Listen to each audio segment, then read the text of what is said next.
સમાચારોમાં આગળ વાત કરીએ સ્થાનિક સ્વરાજની ચૂંટણી માટે તૈયારીઓ પૂરજોશમાં ચાલી રહી છે। રાજ્યમાં ચૂંટણી આયોગ આખરી તૈયારી કરી રહ્યું છે। પંચાયત નગરપાલિકા સાથે મહાનગરપાલિકાની ખાલી બેઠકોની ચૂંટણી માટે ફોટો મતદાર યાદી જાહેર થશે। ફોટોવાળી આખરી મતદાર યાદી 19 ડિસેમ્બર જાહેર થશે।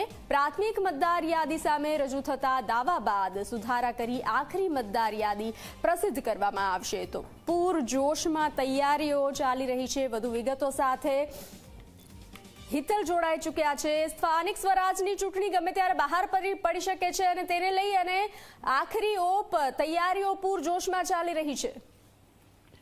જી ચોક્કસ એવું કહી શકાય કે સ્થાનિક સ્વરાજ્યની જે ચૂંટણીઓ છે એ માટેની તૈયારીઓ પૂરજોશમાં ચાલી રહી છે।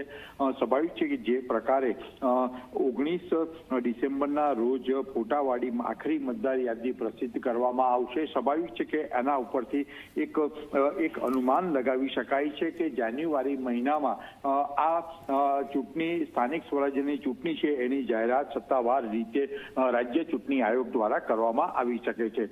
રાજ્યમાં 78 નગરપાલિકા, ખેડા અને બનાસકાંઠા જિલ્લા પંચાયત, 17 તાલુકા પંચાયત સાથે જૂનાગઢ અને અન્ય મહાનગરપાલિકાની જે ખાલી પડેલી બેઠકો છે તેની પેટા ચૂંટણી પણ સીધી રીતે યોજવામાં આવશે। સ્વાભાવિક છે કે પ્રાથમિક મતદાર યાદી સામે દાવાઓ જે છે વાંધા સૂચનો છે એ પણ સુધારા પ્રસિદ્ધ કરવામાં આવશે અને ત્યાર પછી સત્તાવાર રીતે સ્થાનિક સ્વરાજ્યની ચૂંટણીનો કાર્યક્રમ જાહેર કરવામાં આવી શકે છે। જી હિતલ, જાણકારી સાથે જોડાવા બદલ આભાર।